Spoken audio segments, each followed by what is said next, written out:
Assalamualaikum warahmatullahi wabarakatuh.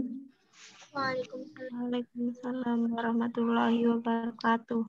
Sehat semua anak-anakku semuanya? Dari kelas 9A sampai 9H? Alhamdulillah sehat, Bu. Iya, alhamdulillah. Insya Allah yang sudah nampak cantik-cantik, ganteng-ganteng ya di layar ini berarti alhamdulillah sehat. Untuk yang belum memakai seragam, tadi ada 2 anak yang belum memakai seragam. Silakan untuk berganti dulu memakai pramuka untuk hari ini. Bu Irin juga memakai pramuka. Sebelum kita mulai untuk materi di jam pertama ini, marilah kita berdoa terlebih dahulu agar nanti apa yang akan Bu Irin sampaikan itu dapat kalian terima dengan baik. Sudah siap ya anak-anak ya? Kita mulai berdoa mulai.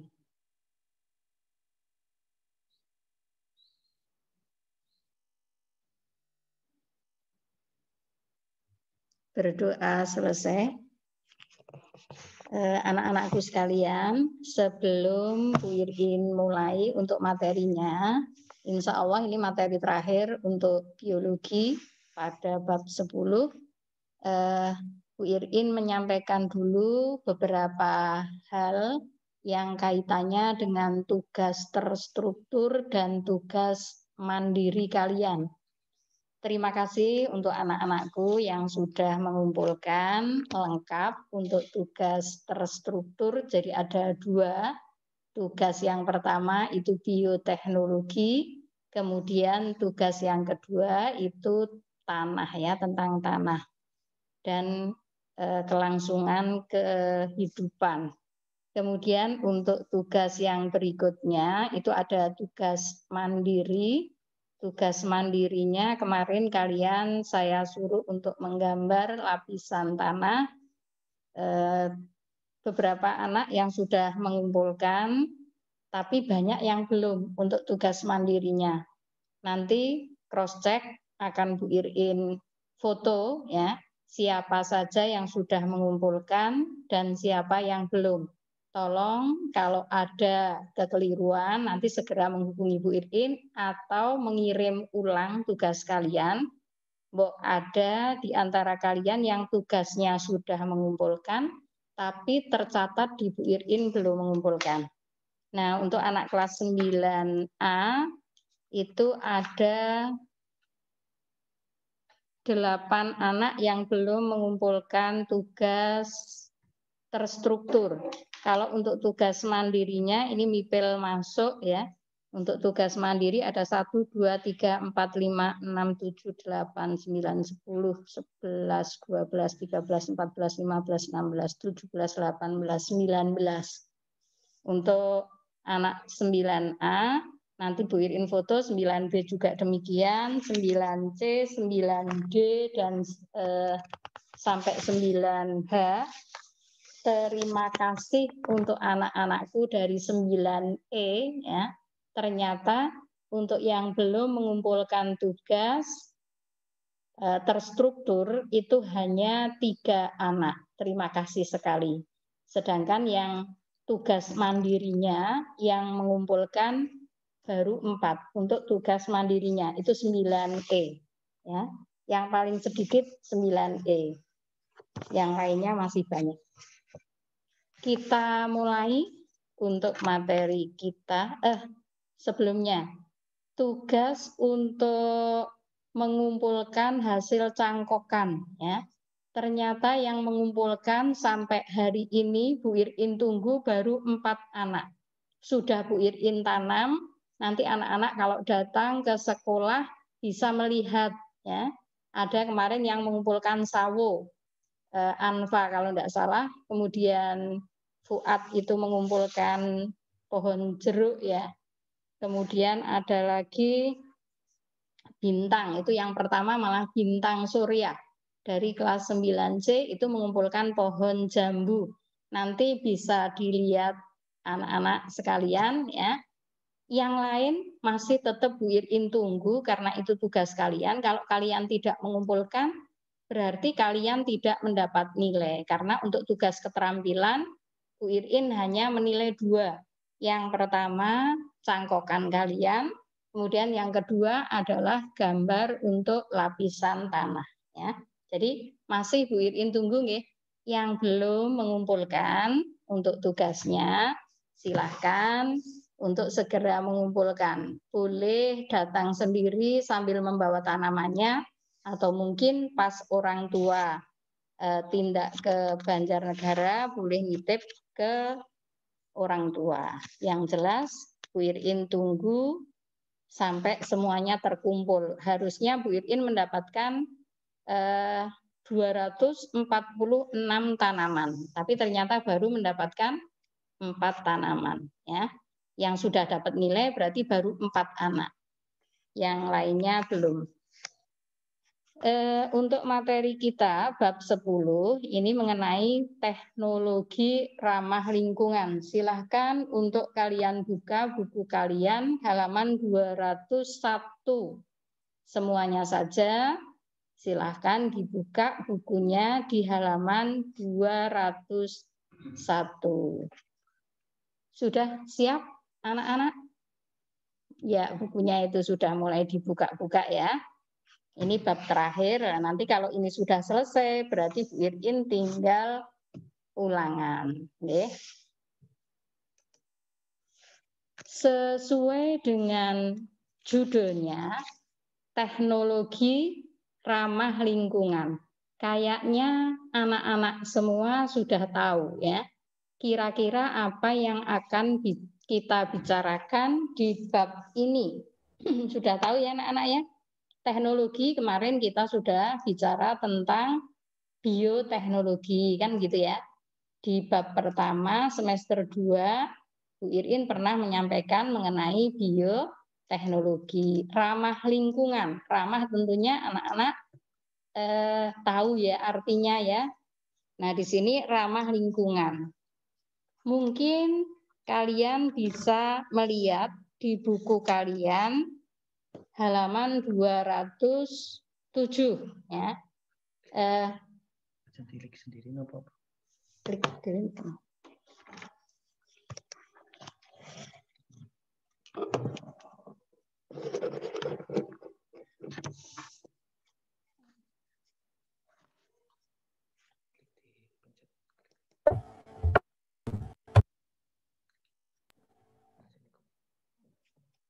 Nah, di situ ada nanti kita akan mempelajari untuk teknologi ramah lingkungan itu kita bagi menjadi 3 bagian ya anak-anak ya. Untuk yang pertama nanti kita akan mempelajari apa sih sebenarnya teknologi ramah lingkungan itu. Jadi pengertian ya mengenai pengertian dan prinsip teknologi ramah lingkungan. Kemudian yang kedua, bagian yang kedua nanti mengenai penerapan atau aplikasi teknologi ramah lingkungan dalam kehidupan kita sehari-hari. Sedangkan yang ketiga nanti bagian perilaku hemat energi ya. Nanti kita akan mempelajari perilaku apa saja sih yang bisa menghemat energi yang kita butuhkan dalam kehidupan kita sehari-hari. Nah, kalian sudah melihat di halaman 207 anak-anak mengenai pengertian dari teknologi ramah lingkungan? Coba Bu Irin tak melihat.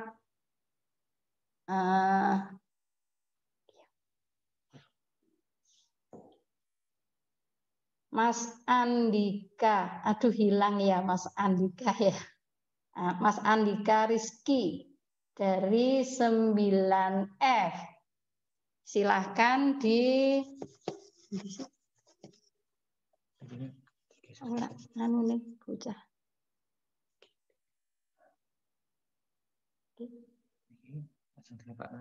Nah, niki. Andika nuri.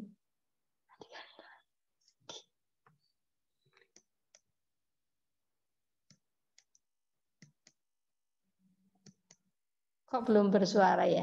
Nah, silakan Mas Andika, sudah dibuka bukunya Kak Bagus? Sudah, Bu. Sudah, iya. Apa ya Mas? Pengertian dari teknologi ramah lingkungan.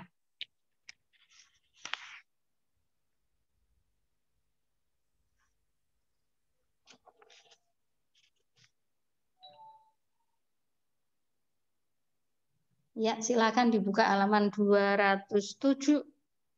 Ampun kan? Sudah kan? Sudah ketemu belum? Ya, tinggal dibaca saja. Teknologi ramah lingkungan atau sering disebut dengan sustainable teknologi atau green teknologi merupakan bentuk penerapan teknologi yang memperhatikan prinsip pelestarian lingkungan. Iya, 100 untuk Mas Andika ya. Jadi tadi yang sudah disebutkan, yang sudah dikatakan oleh Mas Andika itulah pengertian dari teknologi ramah lingkungan atau yang biasa disebut dengan sustainable teknologi atau green technology ya. Jadi di sini merupakan bentuk penerapan teknologi yang memperhatikan prinsip-prinsip pelestarian lingkungan. Itulah pengertian dari teknologi ramah lingkungan.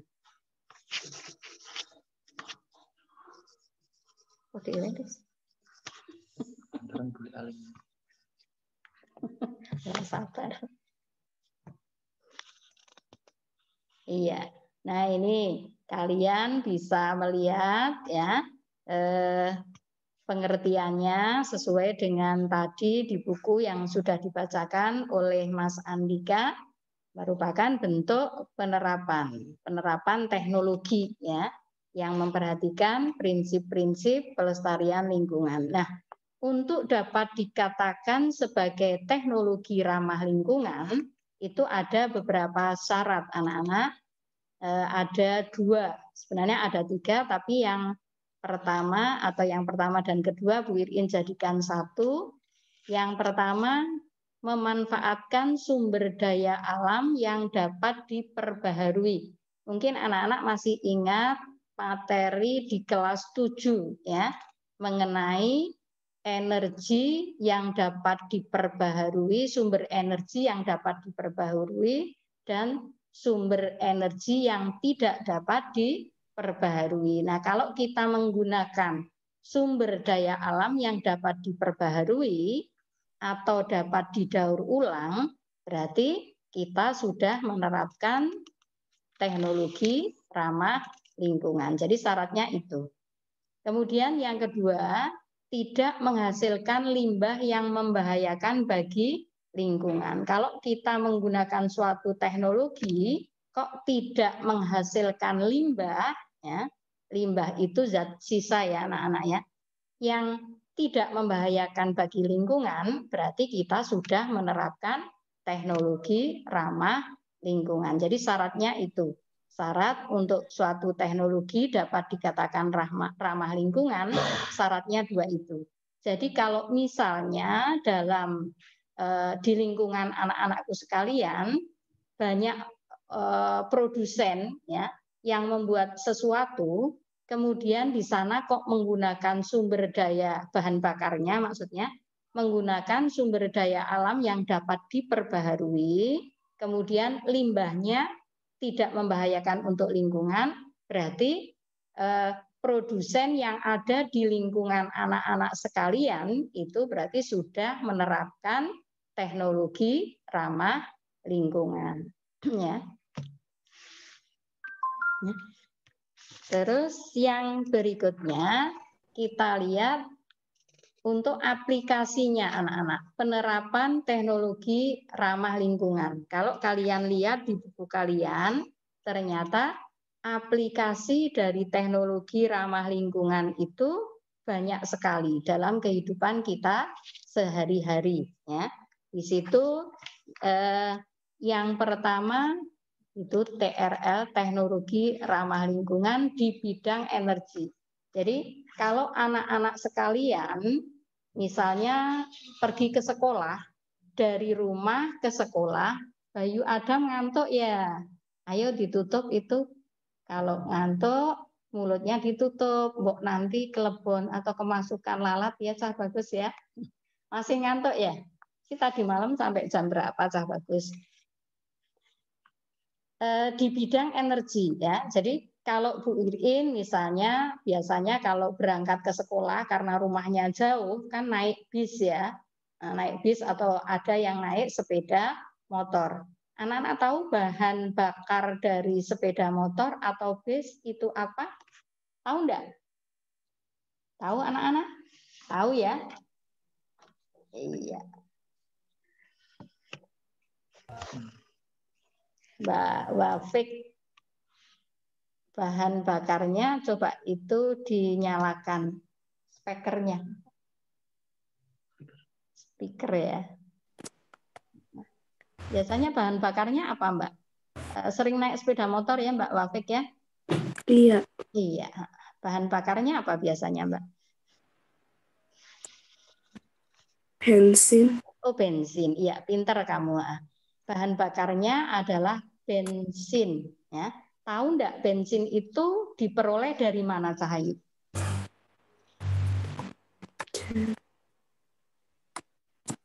Bahan organik. Dari? Bahan organik. Bahan organik, ya pinter. Dari bahan organik ya. Kalau kalian baca di dalam buku kalian, memang betul sekali dari bahan organik. Tapi bahan organiknya yang sudah tertimbun di dalam tanah dalam waktu relatif yang sangat lama ya. Nah, biasanya kalau kita menggunakan bahan bakar bensin ada limbahnya enggak Mbak Wafik? Menghasilkan limbah enggak? Iya. Iya, apa limbahnya? Berupa apa?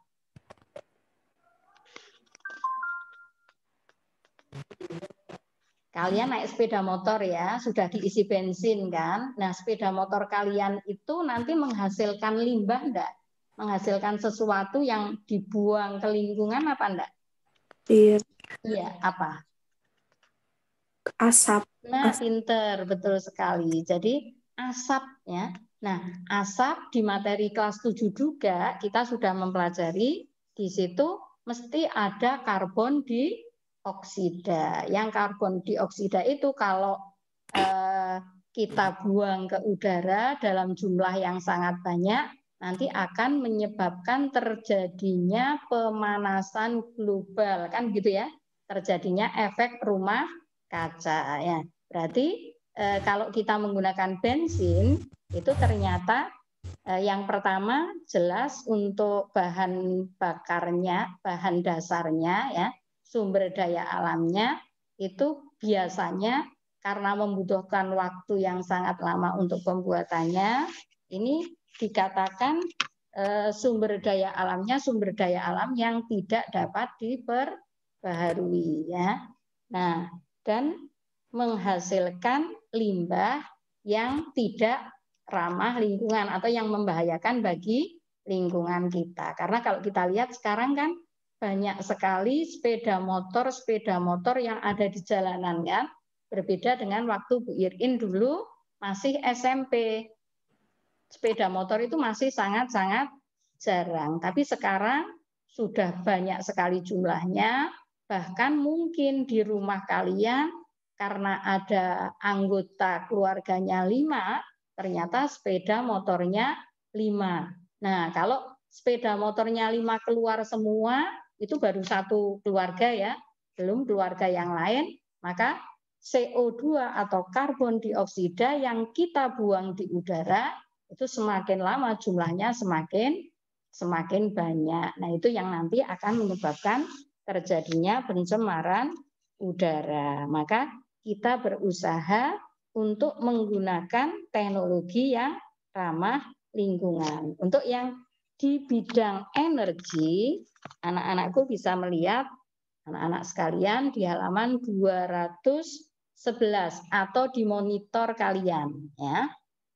Yang pertama, bahan bakar yang berasal dari tumbuhan atau biofuel. Ya. di sini ada 2 jenis biofuel, yaitu bioetanol dan biodiesel. Kalau kalian membaca di situ pada buku kalian, untuk yang biofuel ya, atau bioetanol ini diperoleh dari fermentasi karbohidrat. Ya. Kalau tanaman-tanaman itu banyak mengandung karbohidrat, misalnya tanaman jagung, ya, tanaman ketela, pohon, gandum, dan sebagainya, maka bisa kita buat menjadi bioetanol. Sedangkan kalau bahan dasarnya berupa lemak, misalnya minyak jarak, ya, atau minyak sawit, misalnya kok kita gunakan untuk bahan untuk sumber energi, maka kita sebut dengan biodiesel. Nah, bagaimana prosesnya? Anak-anakku sekalian bisa melihat di halaman 211, dihancurkan dulu ya. Kalau di situ ada tanaman ya, tanaman yang banyak mengandung karbohidrat, nanti jadinya bioetanol. Kalau tanamannya itu banyak mengandung lemak, maka jadinya bukan bioetanol tapi biodiesel. Ya. Nah, kemudian setelah dihancurkan, tanaman itu setelah dihancurkan, maka akan diperoleh, kalau kamu perhatikan itu, tanaman yang sudah kecil, sudah ukurannya sudah kecil-kecil. Nah, tanaman itu di materi kelas 7 juga kita ketahui banyak mengandung kayu atau lignin. Kemudian banyak mengandung sel-sel yang mengandung selulosa. Nah, untuk sel-sel yang mengandung atau dinding sel yang mengandung selulosa itu hanya akan bisa terurai kalau ada enzim selulase. Makanya di situ kalau kalian lihat di buku kalian diberi enzim selulase. Ya. Setelah diberi enzim selulase, setelah dihancurkan diberi enzim selulase, kemudian dihidrolisis. Hidrolisis berarti penguraian ya, air itu ya. Kemudian setelah dihidrolisis nanti baru kita fermentasi. Hasilnya adalah etanol ya. Nah, itulah yang nanti akan kita gunakan sebagai sumber energi. Nah, kalau kalian baca di situ bahan bakar dari tumbuhan atau biofuel, baik yang bioetanol maupun biodiesel, ini banyak keuntungan yang bisa kita peroleh. Ya. Yang jelas tidak menghasilkan limbah yang mencemari lingkungan, berbeda dengan bensin tadi. Kemudian untuk bahan dasarnya karena berupa tumbuhan, nanti kita bisa memperbaharui. Jadi setelah kita pakai kemudian atau sebelum kita pakai kita sudah menanam tanaman terlebih dahulu. Jadi tidak cepat habis ya. Kita harapkan nanti Indonesia tidak akan kekurangan energi karena banyak alternatif yang lain. Nah, kemudian yang kedua masih di bidang energi itu adalah biogas. Berbeda dengan yang pertama, kalau biogas ini diperoleh dari bahan dasarnya adalah metana. Bedanya etana dengan metana, kalau kalian perhatikan ya, kalau etana itu C-nya 1, metana C-nya 1, maaf. Kalau etana itu C-nya 2 ya. Nah, kalau tadi kita peroleh dari tumbuhan untuk yang bioetanol dan biodiesel, maka di sini untuk biogas yang kita gunakan adalah limbah berupa tinja atau kotoran, baik kotoran hewan, kotoran manusia misalnya, dan urinnya juga bisa kita gunakan. Nah, kalau di kota-kota besar itu ada jasa sedot tinja ya.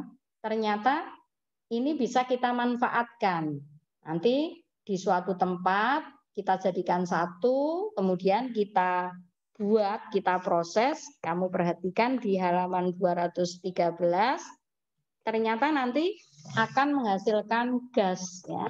Nah, gasnya bisa kita gunakan sebagai sumber energi. Ini juga tidak menghasilkan limbah yang membahayakan bagi lingkungan sekitar karena asalnya dari bahan organik ya secara langsung. Itu untuk yang kedua. Kemudian untuk yang ketiga adalah sel surya atau solar cell ya. Berbeda dengan yang pertama dan yang kedua, kalau untuk energi yang dari sel surya ini namanya saja sel surya, anak-anak mesti bisa memperkirakan kira-kira asalnya dari mana kan gitu ya. Asalnya dari mana ya anak-anak ya? Dari cahaya matahari ya. Nah, di sini cahaya matahari itu akan dikumpulkan, ya, akan diterima oleh suatu alat namanya panel surya. Ya. Nah, kemudian setelah ditangkap oleh panel surya, biasanya berbentuk silikon, ini kalau kalian perhatikan di buku kalian. Ya. Nah, panel ini akan merubah matahari atau energi yang asalnya dari matahari menjadi listrik. Iya, oh ternyata itu suaranya Bu Irin sendiri ya. Nah, kemudian setelah diubah menjadi listrik, nanti akan dikumpulkan dalam suatu atau disimpan di dalam baterai ya. Baru nanti digunakan untuk sumber energi ya. Nah, itu untuk panel surya. Nah, di sini untuk panel surya, kalau kamu perhatikan walaupun matahari itu hanya ada di siang hari, tapi malam hari kendaraannya pun masih bisa kita gunakan karena energinya sudah disimpan dalam bentuk baterai ya. Nah, ini untuk panel surya atau sel surya ya. Kemudian untuk yang berikutnya pembangkit listrik tenaga air PLTA. Nah, di Banjarnegara kita punya ya. Di mana itu ya? Merican ya. Nah, ternyata air pun juga bisa menghasilkan energi. Ya, kalau air sedikit untuk minum kalian sih energinya untuk kalian saja kan gitu ya. Tapi kalau sudah kita tampung dalam suatu tempat, kemudian kita gunakan untuk menggerakkan turbin, menggerakkan apa itu kincir angin semacam kincir itu ya. Nah, nanti ternyata akan bisa menghasilkan energi, ya, diubah menjadi energi listrik, kemudian digunakan untuk penerangan atau untuk sumber energi yang lain bagi rumah tangga. Ya. Ini untuk pembangkit listrik tenaga air dan ini murah ya. Kalau dibandingkan dengan sel surya, ini lebih murah untuk pembangkit listrik tenaga air atau hydropower. Ya. Nah, untuk daerah pantai ini bisa menggunakan tenaga pasang surut air laut. Ya. Air laut itu biasanya suatu saat nanti akan mengalami pasang, jadi naik, suatu saat nanti akan mengalami surut. Nah, ternyata pasang surut air laut itu juga bisa kita gunakan untuk mendapatkan energi untuk pembangkit listrik. Ya. Nah, bagaimana caranya? Anak-anak bisa melihat di halaman 216 menggunakan alat juga itu di situ anak-anak. Nah, kalau Indonesia sudah menggunakan juga, cuma yang paling banyak menggunakan energi pembangkit listrik tenaga pasang surut itu adalah daerah Portugal ya. Daerah yang banyak pantainya itu biasanya banyak memanfaatkan energi dari pasang surut air laut. Kemudian untuk yang ini pembangkit listrik tenaga angin ya atau wind power. Itu di halaman 217. Nah, ini kalau kalian perhatikan di situ ada yang dibangun di daratan, ada yang dibangun di daerah pantai ya, tergantung dari daerahnya itu. Kalau daerahnya banyak pantainya, yang dibangunnya di daerah pantai ya. Kemudian untuk yang berikutnya, ke-7 kalau tidak salah, itu pembangkit listrik tenaga panas bumi atau geotermal. Kita juga punya ya di daerah Dieng ya. Ini kita menggunakan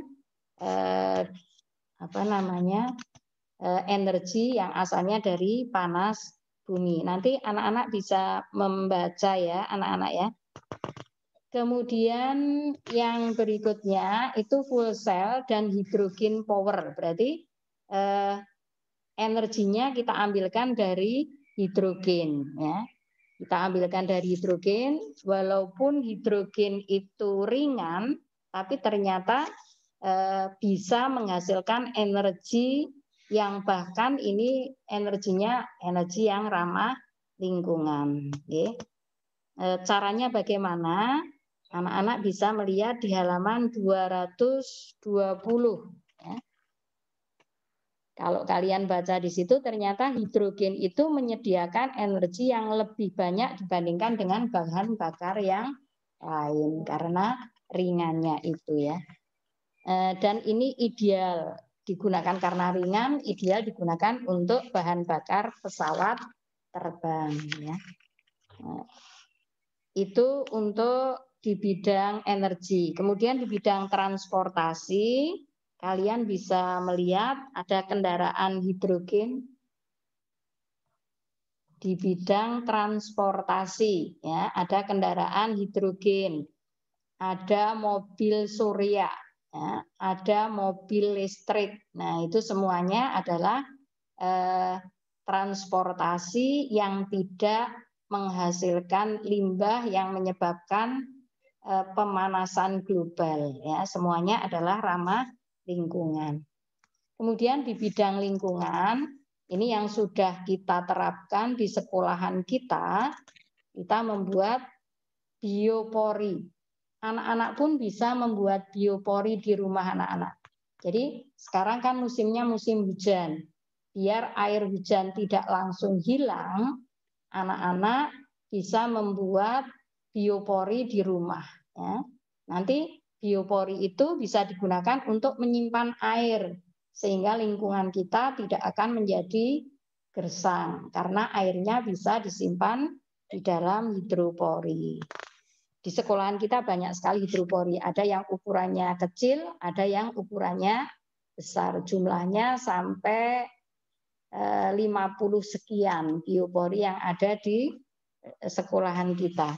Kemudian ada fitoremediasi.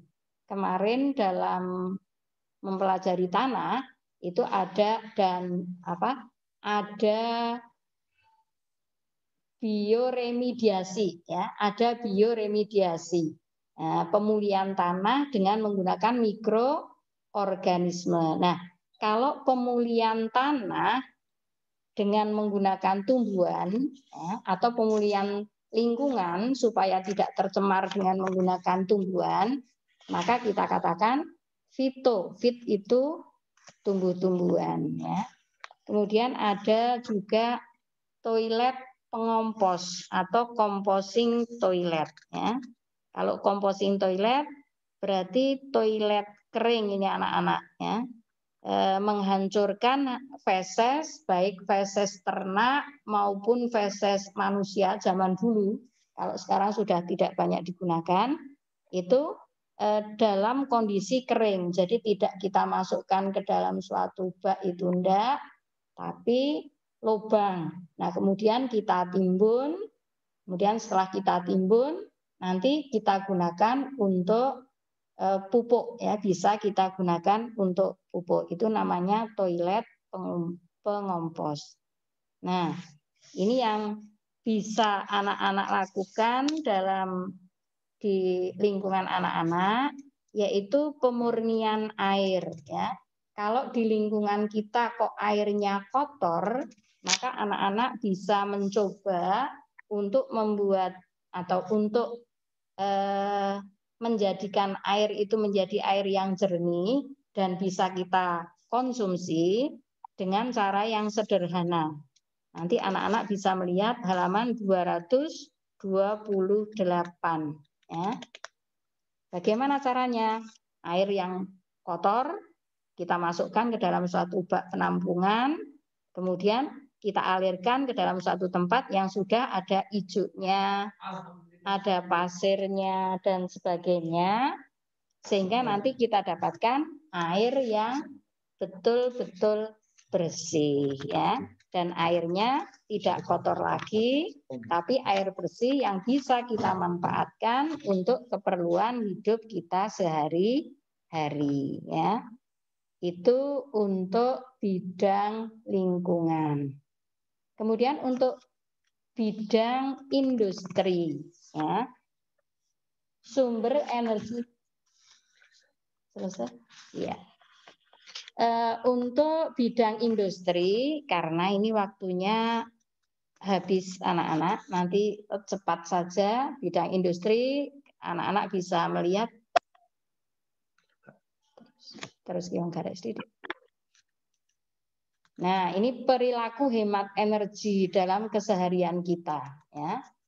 Silakan anak-anak membudayakan tidak menggunakan sepeda motor tapi sepeda ontel atau jalan kaki. Di sini kan banyak anak-anak yang rumahnya Kalibenda, Sokanandi kan gitu ya anak-anak ya.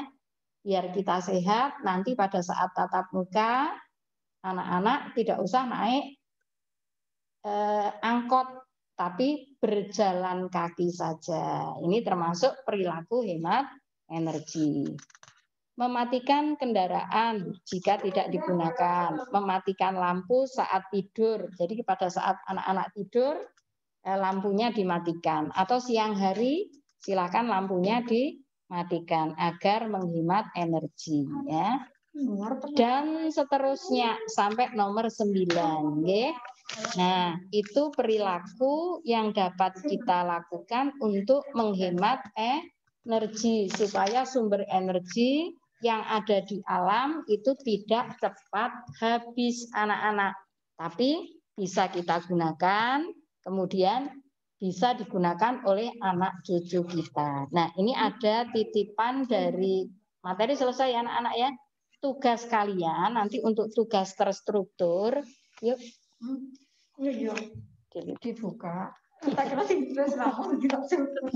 Silakan kalian kerjakan. Anak-anak ya, tugas terstruktur nanti dikerjakan di halaman 245. Nomor 1 sampai nomor 10. Terus yang isian itu nomor 1 sampai nomor 5. Bu Irin tunggu sampai jam 13.00 ya. Hari ini sampai jam 13.00. Nah, Bu Irin pesen tidak usah japri sendiri, tapi gunakan grup yang sudah ada anak-anak.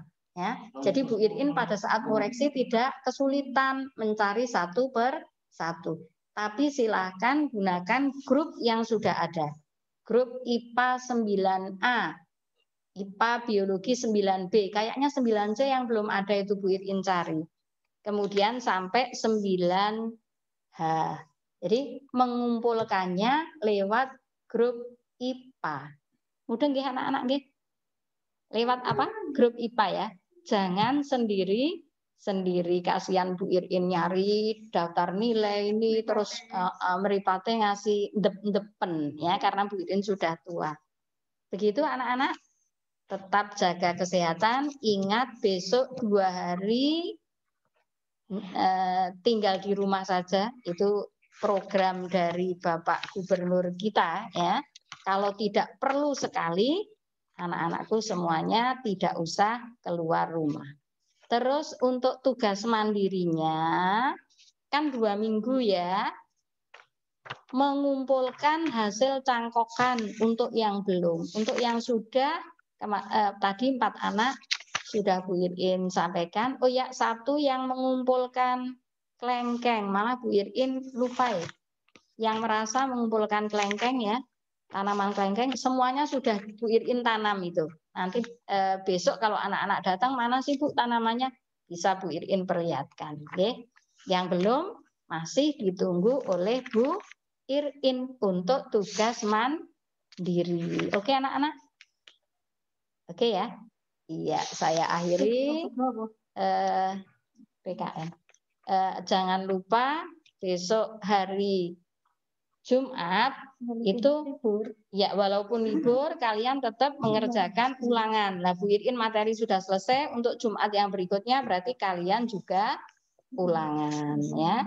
Nanti ulangannya mau langsung 3 boleh, 1-1 juga boleh. Begitu ya anak-anak ya. Bu Irin akhiri. Assalamualaikum warahmatullahi wabarakatuh. Aku tak jelasin gitu.